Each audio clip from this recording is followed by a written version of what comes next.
trees are your main source of converting carbon dioxide to oxygen. They hold the soil in with their roots, so you prevent landslides. And well, like in our case, we're planting fruit trees, so they provide now food and sustenance for all of us. Well, RAFI is probably one of the most prestigious foundations in the Philippines doing good work, and we want to collaborate with foundations and folks that do good work, and that's our main purpose. Well, planting trees is, to me, about sustainability. You know, the tree is the only living organism in the world that does not die of old age.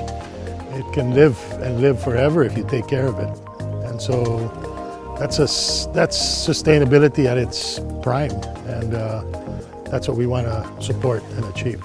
We're all about collaboration. You know, when we grow, not just the business, we want to make sure that it has a growth and an impact to communities. It has a growth of our clients' lives, and we want to do it with great partners. We want to be able to influence people to become biodiversity champions, and by that we mean that it's not enough to just plant the trees. We need to ensure the survival of the trees. Dako kay gikatabang sa kalikupan, makaprotekta sa mga kalamidad karon o usasad nakatabang sa dako sa amo ang mga farmers nga nakahatag og kanang mga ginagmayng income nga rin namo. You know, tree planting is one thing. Symbolism of planting a tree is it bears fruit. And that's what we're doing today. We're planting fruit trees. That fruit sustains life. Again, that's one of the reasons why we do this.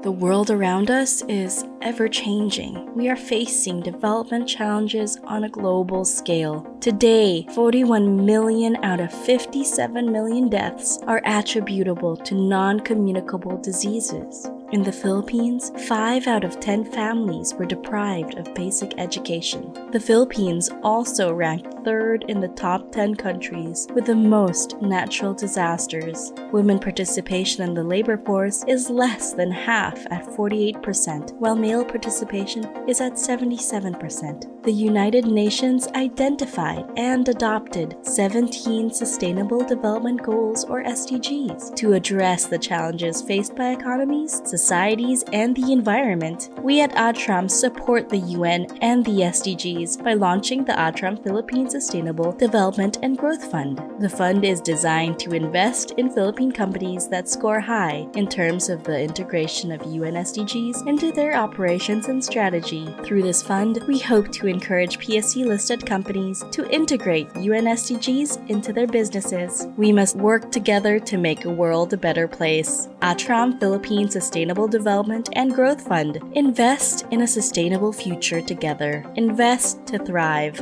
Invest together. For more information, visit www.atram.com.ph.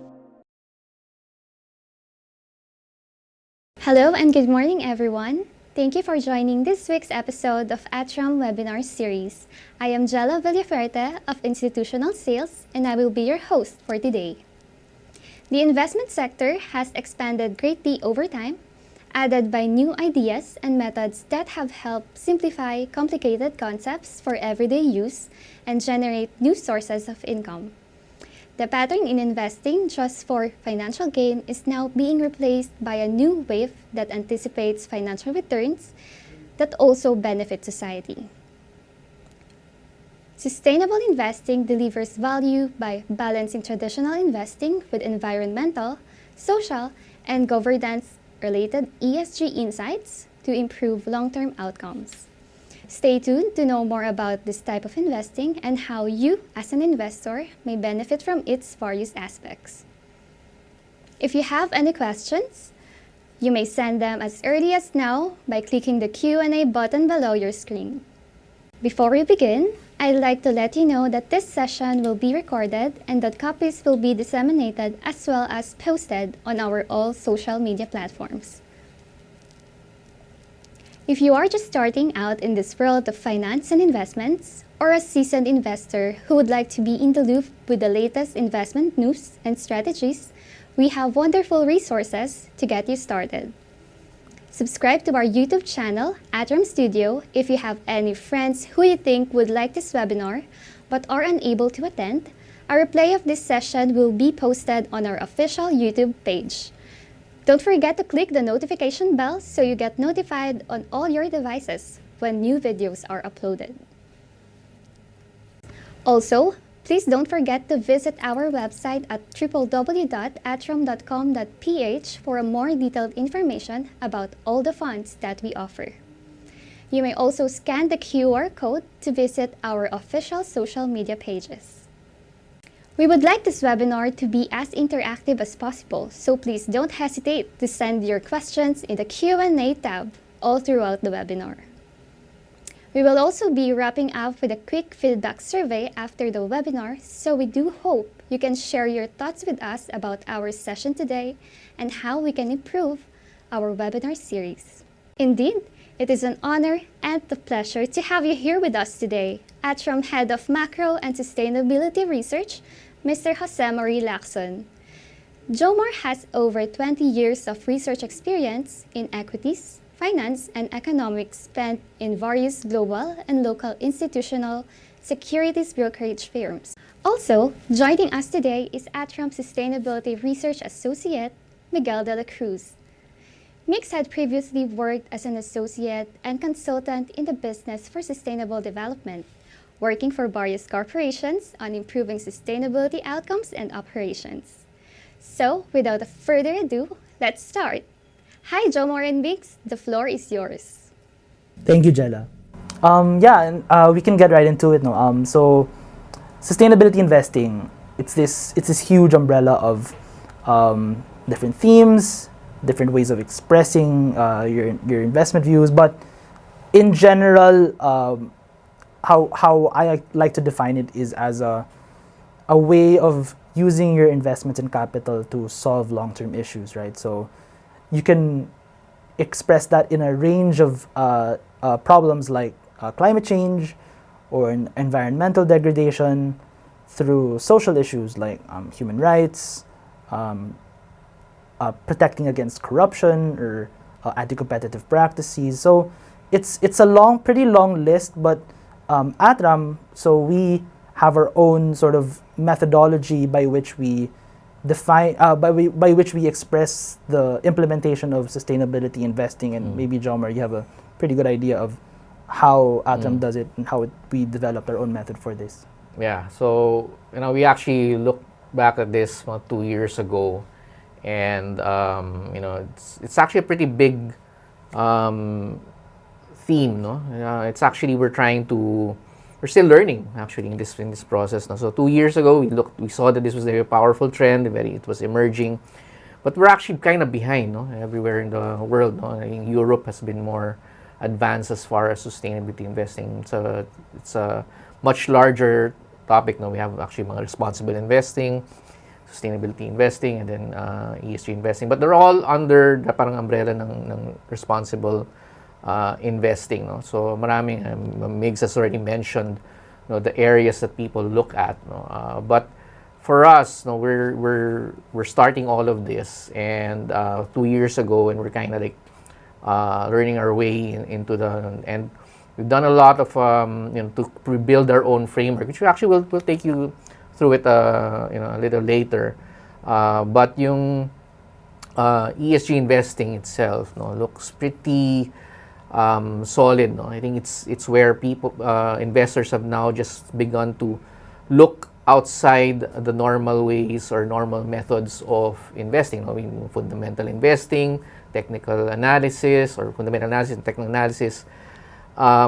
It's now looking beyond that and looking at data that kind of matters in the list that Migs mentioned. But just to give you an idea of how big it is, Migs could probably walk you through. Yeah, I mean, so global asset size of sustainable funds has more than doubled or around doubled over the past 2 years, right? So the pandemic and the issues surrounding these past 2 years have sort of brought to the forefront the need to be able to allocate capital to solving issues like the pandemic, right?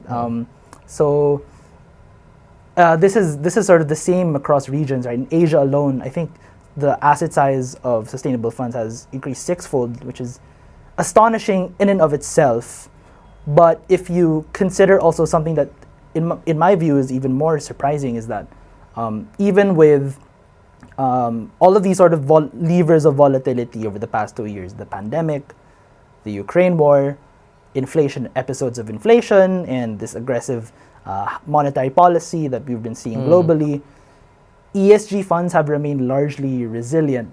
You don't see the highs of non-ESG funds, but you don't see the insane amounts of negative outflow that we've seen from non-ESG funds as compared to ESG and sustainability-related funds. So, yeah, I mean, very strong. Right. ESG funds, like... Yeah, but what exactly are ESG investors looking at? No? I guess that's one way we can explain to investors. No? If you want to become an ESG investor or sustainability investor, what exactly you're looking at, right? So, is it about climate change? Is that the... Well, there are other things. It's not just about climate change, right? Sustainability, E, S, and G nga, di ba? Meron siyang social aspect din titignan. So, you have your human rights, as I did mention earlier, right? So, not just in terms of what we know as human rights issues like modern slavery, for example, but everything from, okay, nagbibigay ba ako ng training? Training sa aking mga employees. Do I give them the right benefits, correct pay, even for the communities in which I am related to. Like, for example, meron akong factory sa isang lugar, sa isang barangay. What type of coordination do I have with the local barangay officials in terms of making sure that the water, the air quality is safe? How much investment do I give to developing the members of that community? Do I provide employment? So there's that aspect as well, no? So sustainability investing is broad, but it also always goes back to the issue of, am I solving issues and am I improving the world through my business, through my operation, and as part of my business strategy? Okay, so businesses, no? If you think about it, yung mga problems, yung mga climate change, human rights, slavery, parang it doesn't seem to be connected to the parang stock market or investment community. Parang what makes it sustainable? Actually, that's a big problem, no? Maybe let's talk about sustainable development goals. Kasi yan yung benchmark, it's the linchpin between national interests on sustainability and yung firm level, no? So yeah, there are 17, right? And in the 17 there are different outcomes that they measure. But I think maybe we won't list down all 17 in this webinar rather, but what we want to emphasize is that for each of these parang sort of broader goals relating to gender equality, relating to life on water, relating to responsible consumption, may gusto nating dumating sa isang parang vision of the world that is based on these certain outcomes. So, and in each of these outcomes, parang to use business speak, we have like key performance indicators or KPIs. What % of the world is not hungry anymore? How many more women have we been able to provide a good education and livelihood and capital to create their own businesses, for example? To what degree have we improved carbon intensity globally? So in ATRAM, and we can talk about the SDG fund in a bit, we also sort of apply the same methodology, right? So we look at these 70 SDGs, we look at the data from the companies that we measure based on their sustainability reports, based on some data that we collect from them through our own process, and we measure the outcomes based on some of the KPIs that the SDGs look for. So that's sort of how we apply. No, that's it actually. So that's one of the first challenges, no, that we noted from looking at sustainability or ESG investing practices around the world. No, so that how do you translate these national goals? And remember, the SDGs, these goals are agreed upon by the United Nations. So, parang how do you translate that to something that you can do as a company? And this is where that we've noticed that that's the behavior of firms today, that that they want to integrate more and more of these goals. But how do you integrate it? No? So this is what we try to measure. No? And investors naman, on the flip side, they've been, okay, I have capital. I want to improve the world, or make it more sustainable. So how do I do it? So I'll basically just have to share my capital towards companies who behave, align yung interest ng investor, to make them integrate more of these goals. How they integrate them, of course, can still, part of the challenge to make it standardized. The way your financial statements are standardized, within that particular region or country. Here it's still a bit of a challenge. Yeah. But the point is, it's making a big mark. And I think Migs had mentioned yung growth ng ESG. But where do you think we've seen the most growth for ESG or sustainability related funds or strategies? I mean, it's clearly the E side, right? The environmental side, right? And that's mostly because the governments, sovereigns, they all set the table for what type of enabling laws that you have in order to develop industries relating sustainability. Nakita natin, I think in 2019, only 20% of the global economy was covered by net zero pledges.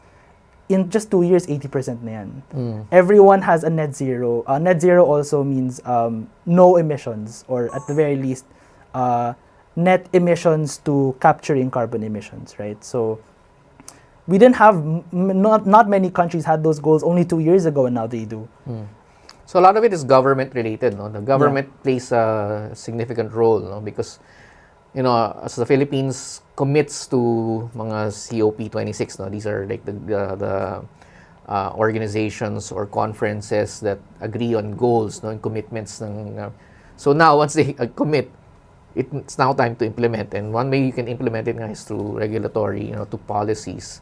That's where we've seen that. That's the reason why yung itong COP 26, 27 going forward is going to push more regulation. So the firms that I need to follow. Kasi the main incentive is, if you don't, then investors are just gonna not allocate as much capital. No? So that's actually one of the biggest incentives of sustainability investing and ESG investing, is that companies need to be aware that yung capital that's used to be with them just based on profits, that capital is now moving towards something bit bigger, and they want you want profits, but you need to also protect the planet, and align your businesses based on the values that I think we want, long-term investors want to see. And there are so many risks and opportunities that come with the policy developments we've seen in the Philippines. In the current administration, they said that they'd prioritize green jobs in their medium-term plan. Some of the priority bills include enabling laws for natural gas, for management of water resources. Merong mga tax incentives for developing renewable energy, or amending guidelines for foreign ownership for renewable energy development, so that you can bring in more money from abroad. Even on the legislative side, you already have bills relating to waste, right? So if some are not familiar, there's an act called the Extended Producer Responsibility, or EPR, which means the producer of a product will have to manage the waste from the production of the product to post-consumer end of life, even kahit nasa landfill na siya, right? So that will allow development of recycling technology and improvement of recycling processes. So yun yung future, yeah, diba? so many, yeah. This is the future actually. I mean, you can imagine lang what would, with all the regulations out there that's gonna come up, no? I mean, as governments, no? I mean, this particular administration has already put it in its political platform, you know, even before May, the emphasis on climate action, no? So, if the regulations are pushed forth, and that also means that, you know, firms will have to try to comply, you know, and that's going to open up a lot of opportunities that we believe, no. But having looked at the opportunities, let's talk about, you know, what's happening. I mean, actually, Migs mentioned about yung growth ng ESG funds and these sustainability strategies, but lately it's not been doing. I mean, it's kind of plateaued, no? So hindi na siya yung exponential growth. What's happening? Yeah, so there's this rush of investment because of the war in Ukraine to traditionally non-ESG sectors like oil, other materials-related industries.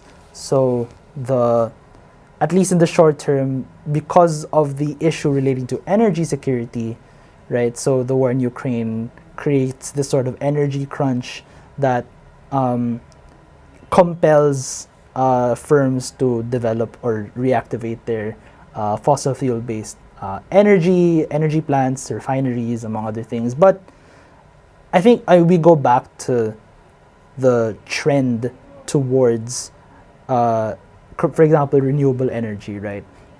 I think what many are realizing as well, not just the fact that, you know, there's a need for short-term, to sort of close the shortfall for energy supply. Gusto na nating mag-decouple from volatility, right? So the way to do that is to transition towards renewable energy, right? So I mean, we can show some statistics on how much capital investment there is on renewable energy versus non-renewable energy since 2015, right? So parang, I think if you look at the next 5 to 10 years, the main impetus of energy investment is not just on protecting the planet from emissions and the resulting climate change, but also sort of increasing your ability to rely on your own energy, or to increase energy security through the use of renewable energy. The sun is always going to be there, right? Wind's always going to be there. Yeah, so I guess yung, you know, this energy crisis that we're now seeing in Europe is, it may seem that it highlights na yung importante pa rin yung coal, or importante pa rin yung thermal, no, because yung fossil fuel based, because it provided it's the necessary energy given that high prices can come up, no, yung magkakaroon ng shortage nga for that. And I think that's the point na yes, there's a temporary or there's a short term, no, but I think it tells us also that over the long run, we need to secure yung ating energy supply, no, yung capacity nandyan. And what's really free and accessible are these renewable, no? You have yung wind, solar, and our view here is that, yeah, sure, right now there might be some interest towards the fossil fuel base, and it is critical. But in the long run, ito yun eh. This is the incentive for you to move towards clean and renewable energy. So that's why it's really more for a long-term effect. And that's why we feel it strongly about why companies have to integrate. But actually, the data is much, much more than that. No? But the other part, no, that we've noticed that yung questions on, let's say, greenwashing, diba? And of course, yung reporting na yan, no, na I mean, right now, growth in sustainability investing and ESG investing has been so fast that regulation of the strategies, no, and policies have been catching up. They've been asking, you know, similar questions, and maybe Mix can comment a little bit about that. No, where do you think it's gonna go towards to what we expect it to happen, and what are the benefits that I think? Yeah, I mean, so greenwashing, that's a big issue.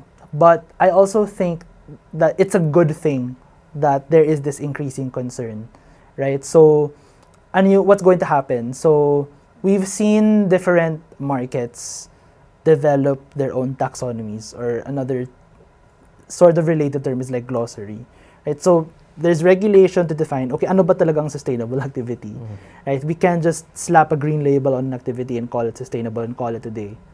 We have to be able to define if this creates value for us, both on an economic side and on the environmental, social, and governance side. So so as governments and even internally, right? So you also have internally as a company, rather, you have to be very clear about what sustainability means to you, and based on what's material to your company and to the industry that you're in. Do you have targets? Are you on track to reach those targets? What's your vision, and how do you communicate that vision clearly to your investors? So that's what we're seeing both on the regulation side, the taxonomy, and on, better, clearer, and more evidence-based communication from companies. It's a matter of also. improving, no? We're starting off from ground zero. So I think ultimately, we're gonna get there, and we'll try to iron out yung issues on greenwashing. But the strategy itself tries to incorporate as much as possible tong sustainability theme, no? I think that's, maybe we should talk about the approach, and of course at the bottom is like, what have we found out? Yeah, so how do we do it? So the SDG fund itself, so we basically have three visions for the fund, right? So we want to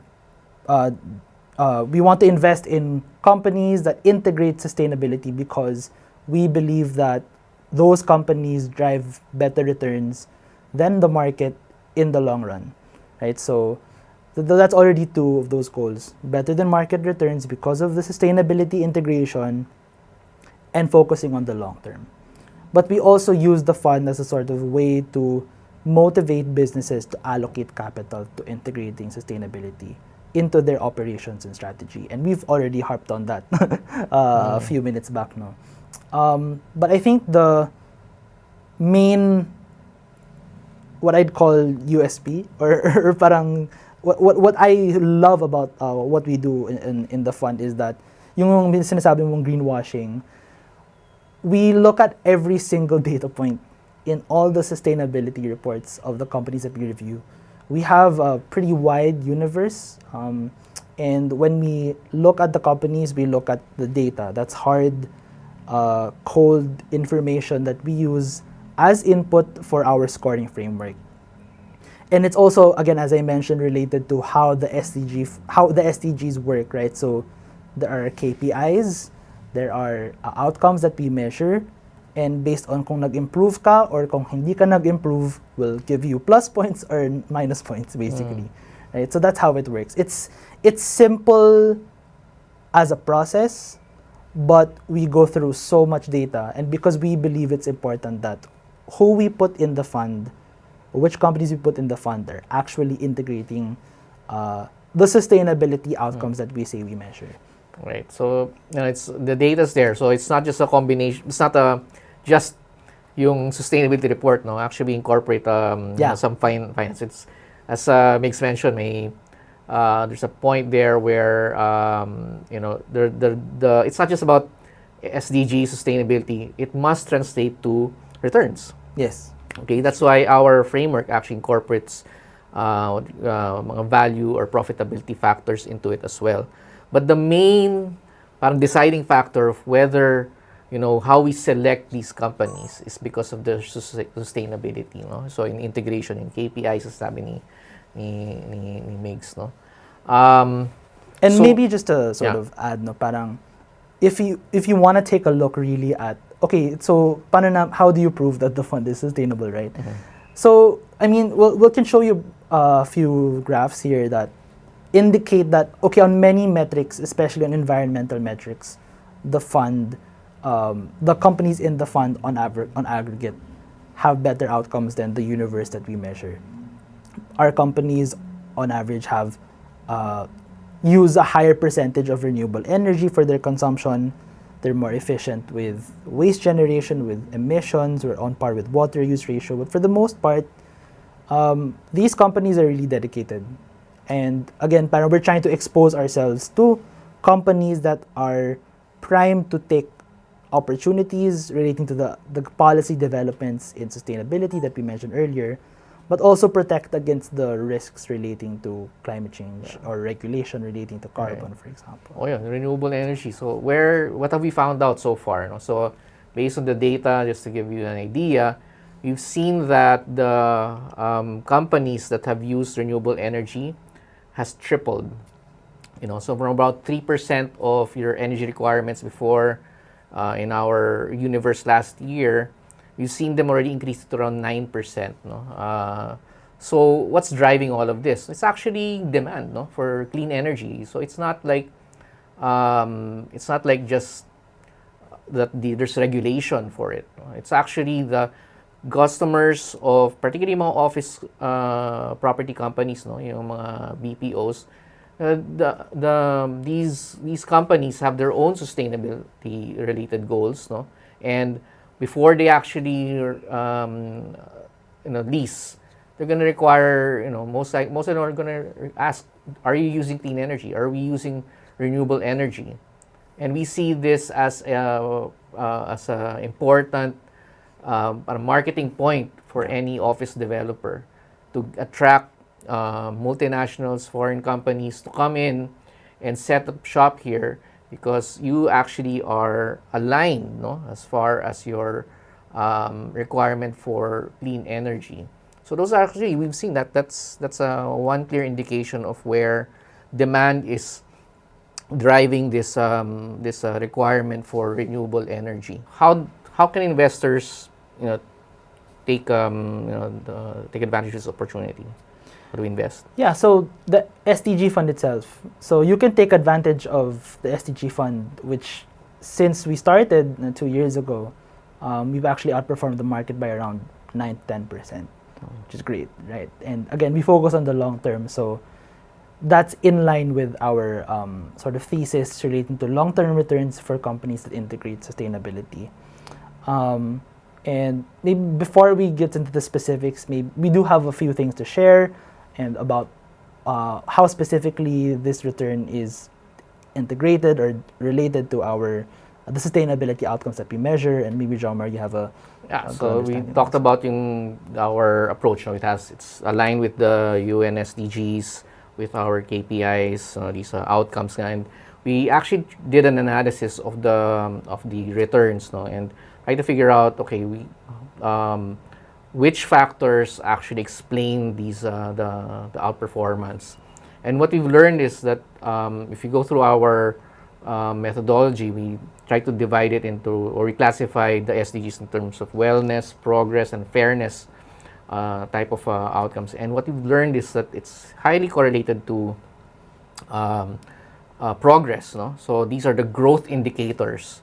So what we can at least initially surmise from the data is that it explains. This is actually a growth orientated strategy, given that progress. Things like investments in climate action, actually even employment. Those companies that have been employing more and more people contribute to employment and the economy, and that's actually pretty within our expectations. Wellness also. So if you invest in your people, treat their health as a priority, and particularly education. I think this is a very important part. We looked at how companies look at how they improve, developing human capital nila, their people. The ones that have been investing most or integrating most also explains yung returns. So that's probably one of the we're hoping to confirm long-term investment nga to, no? So and how as an investor can I get in that action, right? So ATRAM has its platforms Seedbox and ATRAM Prime. So you can actually learn more about those platforms on www.atram.com.ph and learn more about those platforms, and you can find the SDG fund on our cabinet shelves, basically. So you can get in on what we're seeing as long-term outperformance. It aligns with values, and you can be assured that we look at the data to make sure that who we're investing in are really integrating sustainability in its operations and in its business strategy. Thank you so much, Jomar and Migs. That discussion on sustainable investing was excellent. We gained a lot of knowledge. It is with great pride that we announce that ATRAM has won Best Investment Solutions Provider Philippines 2022 from International Business Magazine Awards and World Business Outlook Awards, as well as Highly Commended Asset Management Company of the Year Philippines by the Asset AAA Sustainable Investment Awards 2022. Also, the Fund Management Division of ATRAM Group, ATR Asset Management Inc. or AAMI, received top honor for its exceptional performance in 2021 at the 14th Philippine Investment Fund Association or PIFA Annual Awards or Fellowship Night, which was held recently. The ATRAM Alpha Opportunity Fund placed first in the 1-year, 3-year, and 5-year returns in the peso-denominated equity fund category. ATRAM Philippine Balance Fund placed second in the 10-year return in the peso-denominated balance fund category. ATRAM Corporate Bond Fund placed third in the 1-year return in the peso-denominated bond fund category. To add, the ATRAM Alpha Opportunity Fund has additionally been recognized by the CFA Society of the Philippines as having received Best Managed Fund of the Year. For today's session, we hope to have somehow assisted you to #TakeOnTomorrow by investing your hard-earned money with an award-winning fund house. #Together we can reach our goals. At this point, we would like to move on to the live questions from our audience. We have several questions coming in. Okay, so I think we have a few questions coming in. Yes. The first question is how do I know that this fund is really for me? I can answer that, John. Okay. So the fund itself. So if you're we mentioned this. If you're looking for a long-term strategy, this is completely viable, especially if you believe in the thesis that companies that integrate sustainability will drive better than market returns in the long term. But also, if you believe as well that capital markets will become a driving force in allocating capital towards sustainability or solving sustainability-related issues, if you're aligned with that, then yes, the fund is also for you in that regard. If you have anything to add, Jomar, feel free also. Well, I guess I mentioned that it is based on the data that we have, it's really growth. So I think it caters really to investors that consider growth as a strategy or as a style, But one thing we need to also emphasize is that this is actually, we don't have conglomerates here.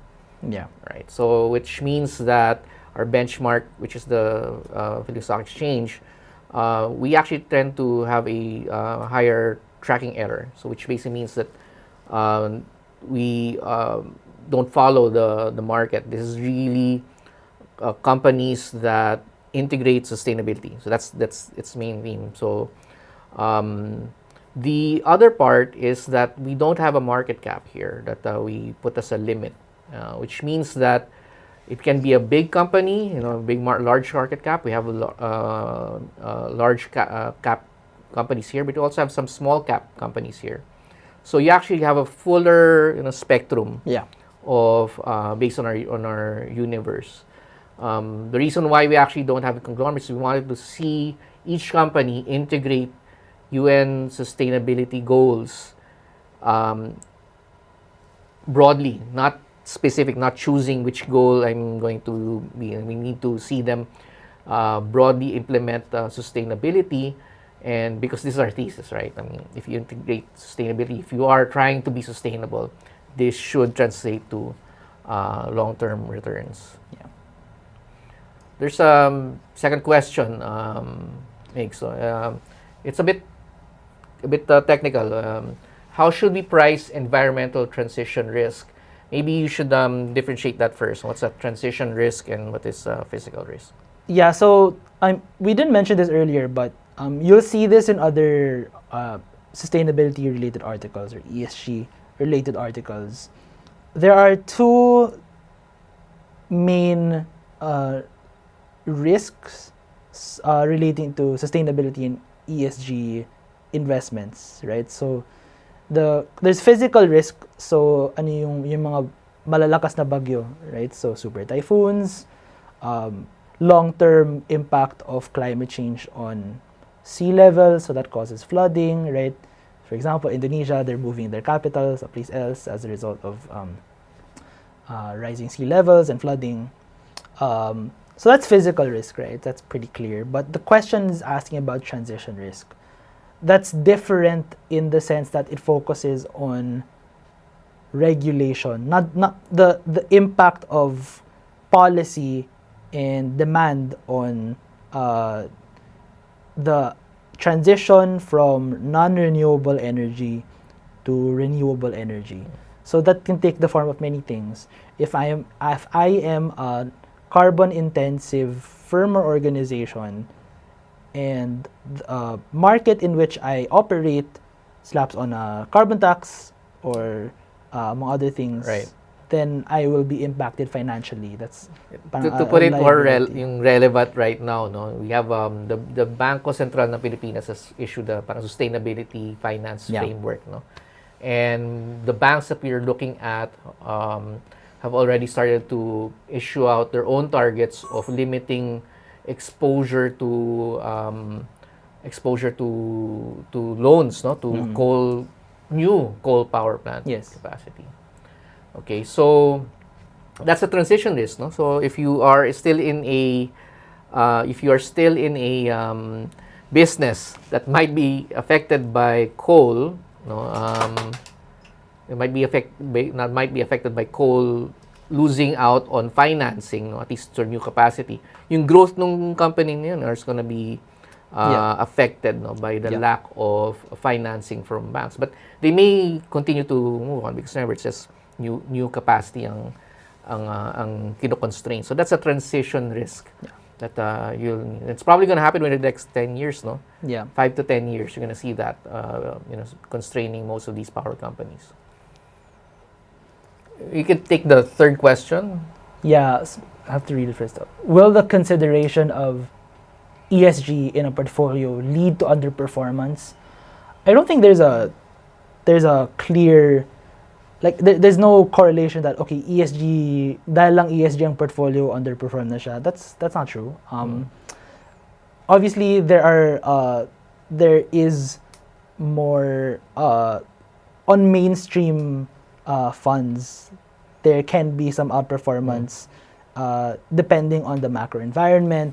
Today meron, today no? Kasi meron, may sure. yung oil, di ba? So yung oil prices, so energy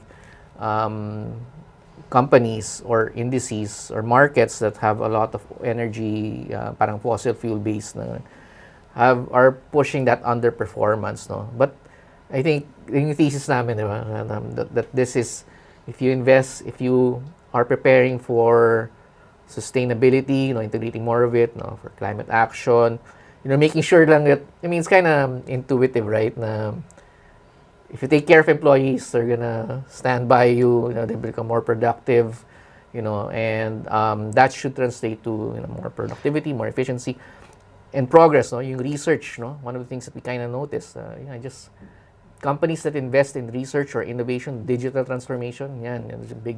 That's sustainability as well.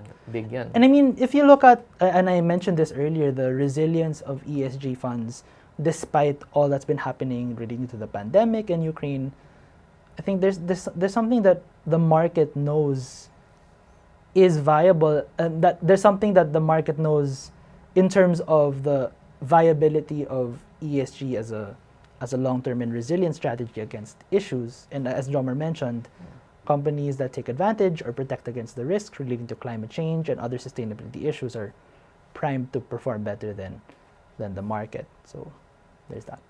Okay, so we have the fourth question. How does sustainable investing principles affect a company? Okay. Yeah. Yeah, I mean, so sustainable investing principles of a company. I think a good example is sustainability reporting. So if investors have the premium on sustainability increases with investors, the demand for good data, for consistent data, and for basically being able to see what the sustainability vision and strategy of a company is becomes more apparent to the company itself. And what that does is they create the infrastructure needed and the processes needed to allow for that clear and consistent data reporting, right? Yeah. So I think the yeah. basics siguro it would be really just it makes them think long term. Yeah, that's also something. Kasi that if you think about it, most of the you take a 5-year plan, but sustainability is not just 5 years. You have to look Mas mahaba really pa yan. much farther. Yeah. That you're thinking about generations already. So how do you prepare for the next generation of employees? No, so I think right now, I mean, one of the things that we've seen is the for gender equality. No, I think that's a big one. No? Yung requirements of the new generation. It's no longer Gen X, no? So these are the things that we need to consider already. Companies need to consider when they build their incentive mechanisms for the workforce. That's just one of like many examples. But you have to really of think, long-term. parang Yeah. 10, 20 years into the future. Fifth question is, what are some sustainable investing tips for beginners? I'm not exactly sure about the tips, no, but I think if you're a beginner at sustainable investing, then I think you have to know what your values are.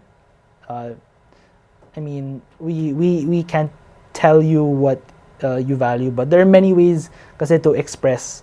Because again, as I mentioned at the beginning of the webinar, sustainability investing is such a huge umbrella. So what matters more as a beginner is that, okay, do I believe in the theme of, okay, magkakaroon ng mas madaming renewable energy? Then I invest in funds that expose themselves to renewable energy development and activities. Do I value innovation? So Right. is there a tech-related sustainability Right. fund, right? So I mean, if you're investor for sustainability, so for us, like, you watched our video on tree planting, no? So the first thing we try to do is really just data, no? So one of the things we noticed or observed from our own behaviors is that we have a certain amount of carbon emissions, no, as any business would have. So the tree planting itself is not just tree planting. So we look at it as carbon sequestration. So we take in the carbon that we've released into the air by our consumption of electricity, air conditioning, all that, and we computed basically how much we need to sequester, to bring back, no, to put back onto the ground. It's just one method, right? And this is what it is, the tree planting, carbon sequestration, and we believe we are already trying to achieve neutrality of what emissions we put out. We bring them back down with bring them back to the ground through tree planting, no? So those are the things that we're doing. But remember, this is just one of those things, and these are the activities that we are looking for in companies in our portfolio. I guess that should answer the last question. yeah, being told, we don't have a lot of time left. So yeah, I mean, thank you for taking this opportunity to listen to Jomar and me about sustainability investing, and especially about our SDG fund. We hope that you can consider going to Seedbox and Prime to take a look and invest and be able to sort of take part in this trend that we're seeing. Yeah. We're happy that we could just share. If hopefully we generate some awareness and interest in sustainability. And how the capital markets can actually support those initiatives. Agree. Okay. So- So, yeah, back to you, Jella. Once again, thank you, Jomar. Thank you, Mix. And of course, thank you to our audience.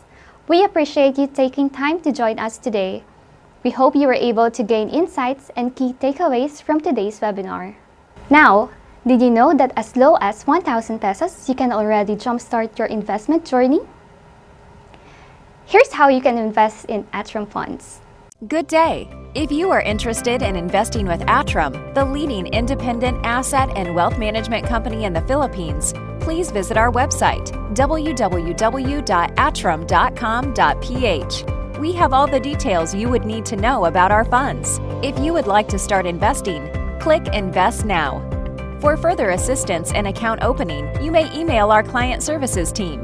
If you have more questions, visit the website's Frequently Asked Questions page or ATRAM Academy page. We hope this helps. Thank you.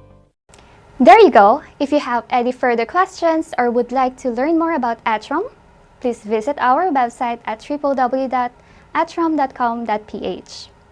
Again, if you are just starting out in this world of finance and investments, or a seasoned investor who would like to be in the loop with the latest investment news and strategies, we have wonderful resources to get you started. Subscribe to our YouTube channel, ATRAM Studio. If you have any friends who you think would like this webinar but are unable to attend, a replay of this session will be posted on our official YouTube channel.